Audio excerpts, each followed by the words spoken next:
US flight surgeon Rhonda Cornum was one of the first generation of women to serve on the front line in the first Gulf War.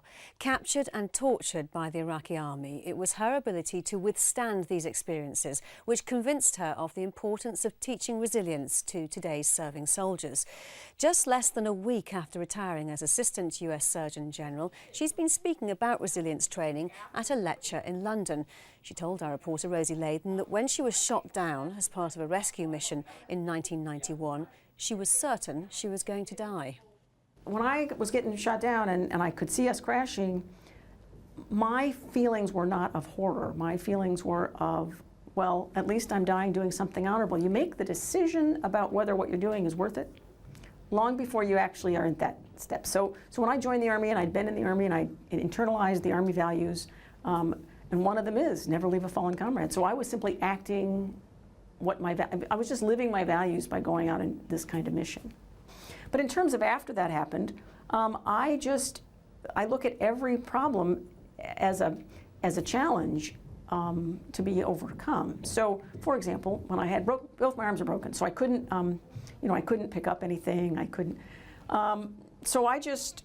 First of all, I was just really grateful when my fingers kept moving, because I was really afraid that what had really happened was they were severed, and when they took my flight suit off, my arms were going to fall out of my sleeves. And just so people can understand, not only did you have these terrible injuries and a horrible experience of having your helicopter shot down, you were then in enemy country. Well, yes, I was then captured, but you have to understand that of our 8-man crew, 5 people were killed in that wreck. And so it wasn't like it was a choice of you're going to crash and then you're either going to go home or not, or stay in Iraq. It's if you're going to crash, your only 2 choices are I'm going to be a prisoner of war, I'm going to be dead. That makes being a prisoner of war look a lot more attractive. The title of the lecture is Can Resilience Training be Taught? Yes. And the benefits of that.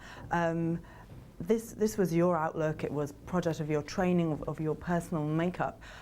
You have now been part of a program trying to teach resilience. Does it work?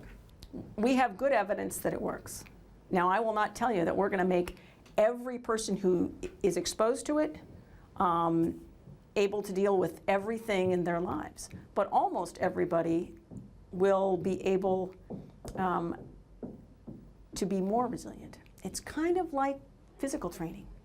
I can offer physical training to everybody. Some people will get really strong and really fast, and some people won't. But everybody can get stronger and faster. Well, that's the same thing with psychological fitness. Obviously, there's been widespread concern in the UK and the US about levels of PTSD and soldier suicide. Are you hopeful that this kind of resilience training can work towards lowering those levels?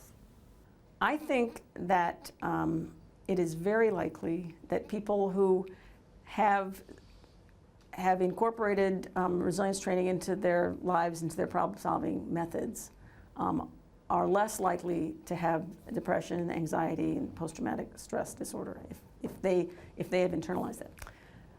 Whether or not it will ever change that very, very, very small number of people who commit suicide, I'm really not.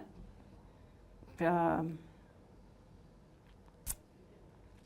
not going to speculate about that, truthfully. Following your experiences in the first Gulf War, there was a lot of debate around the issue of women serving on the front line, and that's now over 20 years ago. You did not think that being captured was an argument against having women on the front line.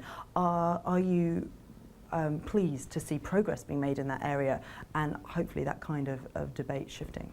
I think that debate has pretty much gone away, actually, because it certainly was true before my experience that one of the reasons trotted out to prevent women from being involved in combat was, they might get captured. And I think when it did happen, and I came back and I did certainly no less well than some of the men, and better than many over the years, that argument really has not held any water.